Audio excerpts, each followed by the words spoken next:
So, well, thanks very much for inviting me, all the team putting on this weekend. It's a real pleasure.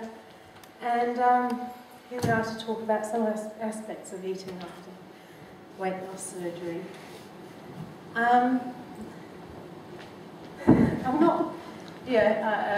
It's not uncommon for me, certainly, to see people feeling like this before they come and see me. Normally the first time, being a dietitian, you're usually known as the evil diet witch or the diet police.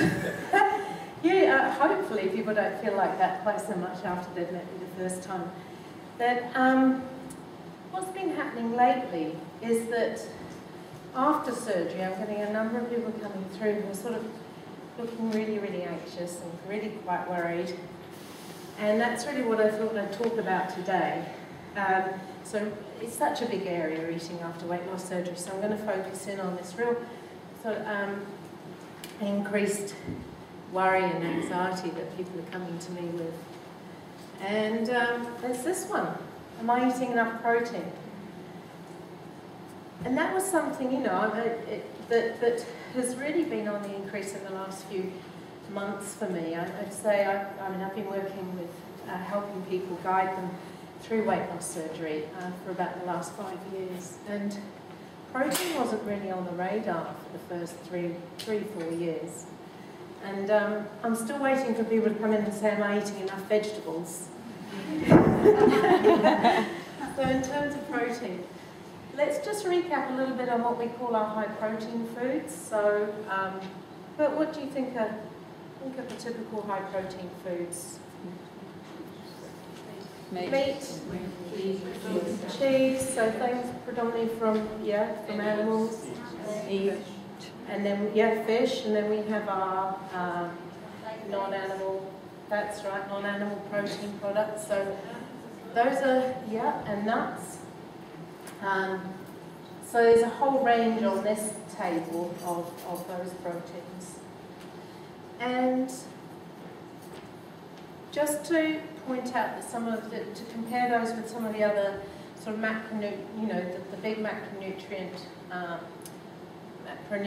we're talking about. We have the proteins, we have the carbohydrates. So these tend to be foods that are rich in grains, such as bread, pasta, rice, or foods that are rich in other starches, such as potatoes and fruits. And then we have our oil, fat-rich foods. So we generally separate foods into those three groups in terms of thinking about the foods that are richest in different, particularly nutrients, those big nutrients that provide us a lot of calories. And then we have the group of foods that we tend to, in terms of vegetables, that we would be getting most of our fibre, antioxidants and minerals from. So overall, what we're trying to do is achieve a balance of nutrients, of foods after weight loss surgery. Why do we exactly need protein? So why is everyone really getting concerned about protein at the moment? First of all, it's there to build and maintain our muscle. So that's going to increase muscle tone. And that's where we can picture ourselves as having a bigger engine. And as a result, if we're a V8, we're going to burn a lot more gas, even when we're sitting here idling or asleep, and the engine's still idling, compared to the little 1300 engine that's going to burn a lot less fuel, be much, much more efficient. And so in terms of calorie burning, we are all wanting a much bigger engine size. And therefore, in theory, that should make our weight loss easier and more successful at maintaining weight loss long term. And the really sad thing that bothers me is that our engine size, our muscle mass, peaks at about the age of 34, which I think is rather short of where we want it. All very well when we used to only live to 50 or 60. We're getting... so we're having to maintain that muscle mass from quite a young age. The other reason, particularly after weight loss surgery, that we recognise the need for protein is that it helps build our skin, nails and hair. Helps us recover from surgery. any surgery that people have, and it's also a building block for many, many cells within the body, including enzymes to help digestion. There's another reason that proteins become very popular as a focus for eating more of, whether people have had weight loss surgery or not, but they're trying to lose weight, is that by eating more protein in each meal, it slows the digestion of all the food you've eaten at that same meal. It means, therefore, that if you've just eaten some carbohydrate, you get a slower breakdown of that carbohydrate into glucose. Therefore, a slower rise of glucose into the bloodstream, and as a result, your body produces less insulin. It doesn't need to produce so much insulin to take care of the glucose in the bloodstream and shuttle it back out to the cells, such as your brain and muscles that want that glucose. And so as a result, you have a feeling of more energy for longer and fewer cravings, particularly for carbohydrates. So that's the reason, of course, there's been such a rush of diets, and they go around in circles, but those that are high in protein and low in carbohydrates, because they tend to make people feel more satisfied for longer and have fewer cravings. And what that does in the body in terms of blood glucose is the top red line is rather like your blood glucose going up after a meal and then dropping down before the next meal and then up again after. If you've had a meal more predominant in carbohydrates, the blood glucose is swinging up and down sharply. You generally feel more tired. That brings in irritability. That 3 o'clock feeling that a lot of people get, others might get it in the evening, but 3 o'clock's really the most common time for people to feel that tiredness, irritability, starting to crave carbohydrates, and there's a potential for easier storage of fat.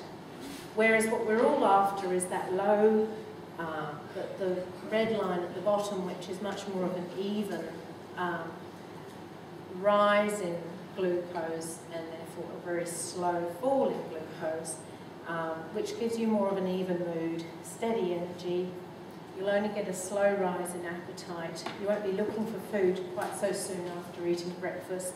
It might give you another hour or two before that happens, and fewer cravings. So how much protein do we actually need? We have a theory.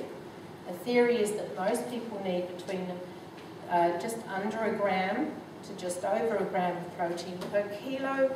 I say ideal body weight here, but in many ways it could be that you need slightly more protein if you are of a heavier weight, because some of the fat stores are metabolically active.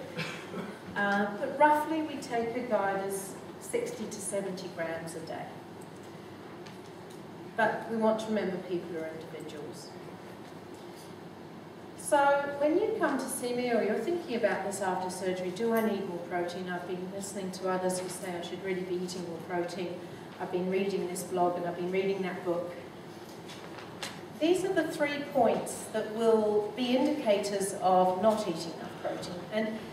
But bearing in mind, they can be due to other triggers as well. Hair loss can be due to insufficient protein, but it can be due to weight loss or low minerals. Swelling, particularly of ankles and legs, could be due to protein insufficiency, and poor recovery from exercise. Bearing in mind, that means you're having difficulty exercising again 2 days after you've just exercised. But that could also be due to dehydration, sleep, vitamin mineral deficiencies, and you've just pushed yourself too hard too soon. Another reason you might want to consider having more protein is if you are getting irritable, shaky, tired.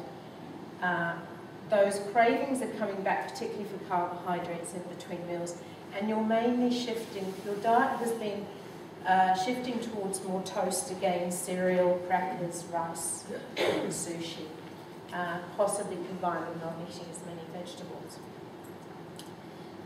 Now here's the thing, often people get confused with protein. They say, I think 60 grams of chicken or a can of tuna is pure protein.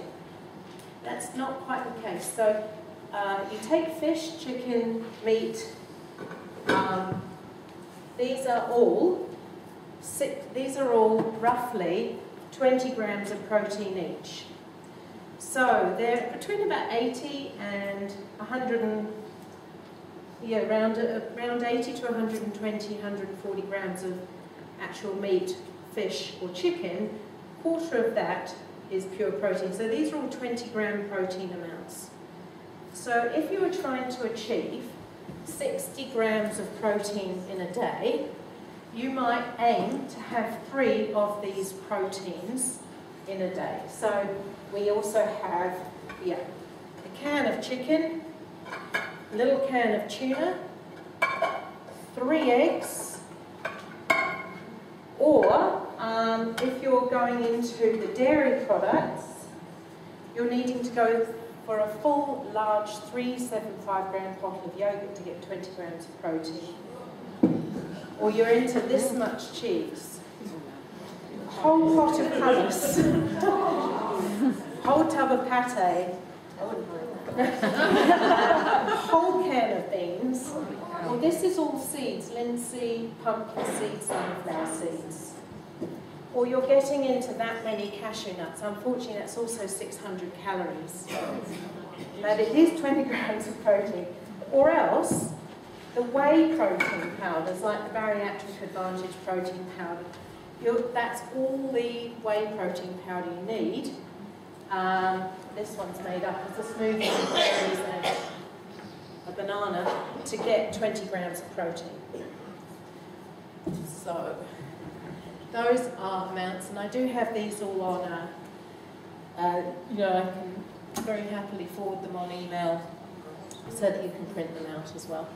But it's showing those on the slides that I've just shown you. And the OptiFast or Bariatric Advantage, as the OptiFast is 17 grams of protein, Bariatric Advantage I think is 20 grams of protein per meal or drink. And that's the plate we tend to use, which gives you it's a post-bariatric surgery plate that we give all our patients. I have them with me. And that's quite a good visual as a guide for how much protein versus how many vegetables to have. So finally, be gentle on yourself around the needs for protein. You don't necessarily need to follow the guidelines every day. And what I really want to emphasise is after surgery, many people get nowhere near that much protein. It's just not physically possible. You're eating barely 2 to 4 teaspoons per meal. Please do not, and pass this on to others if you're guiding and supporting, please don't overly stress about it.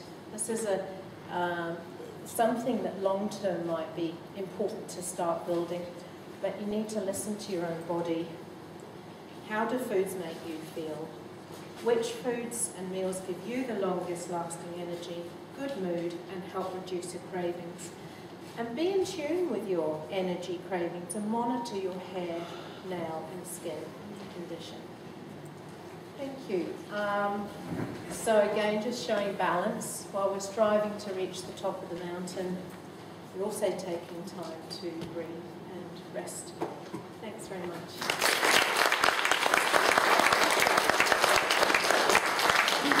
Thank you, Clarice. That was really